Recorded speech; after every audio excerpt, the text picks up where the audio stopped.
Un cordial saludo en el nombre de nuestro Señor Jesucristo y que la paz de Dios reine en vuestros corazones.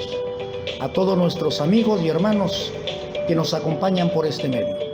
De este modo nos sumamos al servicio de la preparación de los santos para la obra del ministerio y la edificación del cuerpo de Cristo. Hoy hablaremos de 5 actos silenciosos que luchan contra la unidad. Pero primero vamos a definir lo que es la unidad. Vamos a hablar lo que es la unidad, a la cual Cristo dijo, también ellos sean uno en nosotros. Y esta es la unidad de la naturaleza de Dios para la iglesia que corresponde a los miembros del cuerpo de Cristo. Unidad no es simplemente estar juntos. Unidad no es igualdad absoluta. Unidad no es simplemente convocar a un grupo de personas. Tampoco es unión ni uniformidad. Es importante que no tengamos confusión entre unión, unidad y uniformidad, porque no es la misma cosa. El diccionario define unión como el hecho o efecto de unir, asociación o acuerdo. Podemos lograr la unión por la coacción, por la fuerza o la violencia. Podemos crear la unión atando 2 o más personas juntas con cuerdas y con esto obtener unión, pero jamás unidad. Uniformidad dice que es semejanza o igualdad que presentan las características de los distintos elementos de un conjunto. Podemos vestir el mismo color de uniforme, andar con la misma Biblia y aún así no vivir en unidad. El diccionario dice que unidad es la propiedad que tiene las cosas de no poder dividirse ni fragmentarse sin alterarse o destruirse. Esta unidad es la esencia de su origen y fin. Sobre esta unidad es la que aclararemos, pero desde el principio de la palabra de Dios. No pretendo tener la respuesta perfecta sobre la unidad, sin embargo expresaré mis razones con la ayuda de Dios.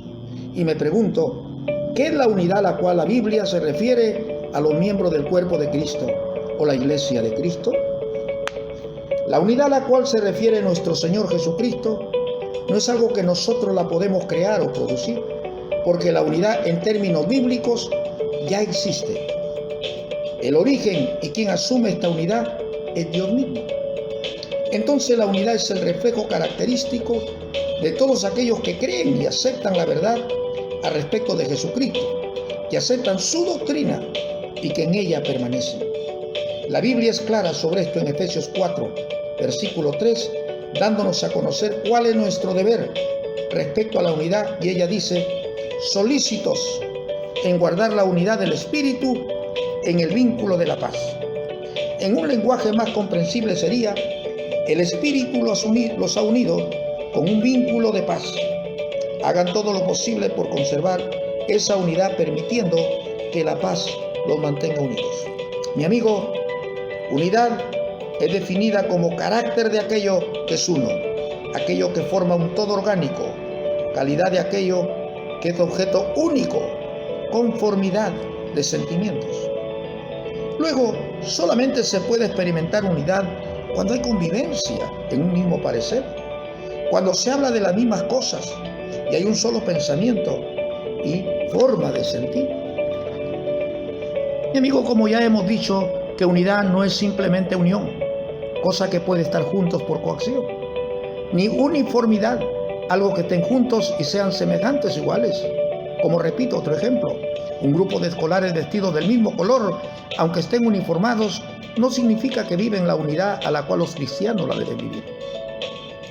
Unidad a la cual nos estamos refiriendo es a esa unidad divina, indivisible e indestructible, aunque diferentes en características y funciones, pero dependientes de la misma esencia. Para muestra, como dicen algunos, basta un botón. Nuestro cuerpo tiene muchas partes, pero todas esas partes forman un solo cuerpo. Lo mismo sucede con Cristo o su iglesia. Ahora la pregunta importante es, ¿cómo hacer la unidad? Judas, en el verso 3, nos da un buen principio cuando dice, amados, por la gran solicitud que tenía de escribiros acerca de nuestra común salvación, me ha sido necesario escribiros, exhortándoos que contendáis ardientemente por la fe que ha sido una vez dada a los santos. ¿Por qué contender por la fe? ¿Por qué Judas enfatiza contender, luchar? Hoy en día, cuando claramente vemos que los tiempos son sumamente peligrosos y que siempre hay quienes están listos para fragmentar la unidad del Espíritu con sus herejías, atacando la unidad de nuestra fe, es cuando más debemos expresar el amor de Dios, aquel amor justo, celoso de las cosas de Dios y perfecto, que cumple el deber de la lucha y defensa apasionada de los que creemos en comunión con Dios. Mi amigo, tenemos que luchar. Hemos explicado que esta unidad no la creamos nosotros, por lo cual también debemos entender que requiere las elevadas virtudes del Espíritu. Sin la presencia fructífera del Espíritu es imposible mantenernos siempre unidos y en paz. Y es por ello la exhortación de Gálatas capítulo 5, verso 25, si vivimos por el Espíritu, andemos también por el Espíritu. Sin la asistencia del Espíritu Santo y sus virtudes en nuestra vida, todo esfuerzo por vivir la unidad verdaderamente dicha será inútil, amado hermano. La unidad y su grandeza solo se reflejan cuando uno es morada del Espíritu Santo y al mismo tiempo somos guiados por Él. Es la obra del Espíritu Santo que nos hace estar ligados, conectados, articulados e incorporados en la vida de Dios. Solo en esta vivencia y relación divina podremos gozar, vivir y reflejar la unidad perfecta o verdadera. Recuerde que estamos hablando de la unidad del cuerpo de Cristo, aquella unidad que dice, así nosotros siendo muchos, somos un cuerpo en Cristo. Esta es la unidad por la cual Jesús oró al Padre. Esta es la unidad por la cual Jesús oró al Padre. Debemos saber también que en esta unidad hay diversidad de dones, pero no de doctrinas, no de cuerpo, no de fe, ni de bautismo, ni de esperanza, ni de espíritu, y menos de señores. Si estuviésemos hablando de unión, y muy especialmente en el sentido ecuménico, hablaríamos de unión de iglesias, de asociaciones o alianzas evangélicas, de uniones denominacionales, de acuerdos o pactos entre iglesias protestantes. Y esto, bien sabemos que es lo que pretende el ecumenismo, la unión, pero no la unidad. Porque la unidad, como ya hemos visto, que solo Dios por medio de Jesucristo y la obra del Espíritu Santo la puede engendrar. Además, jamás el ecumenismo será la causa de la unidad, sino la verdad, el Evangelio, el mismo que es poder de Dios para salvación, al judío primeramente y también al griego. Hoy en día el clamor del momento y entre muchos cristianos es por tolerancia, aquella actitud que respeta las ideas de las personas, las opiniones.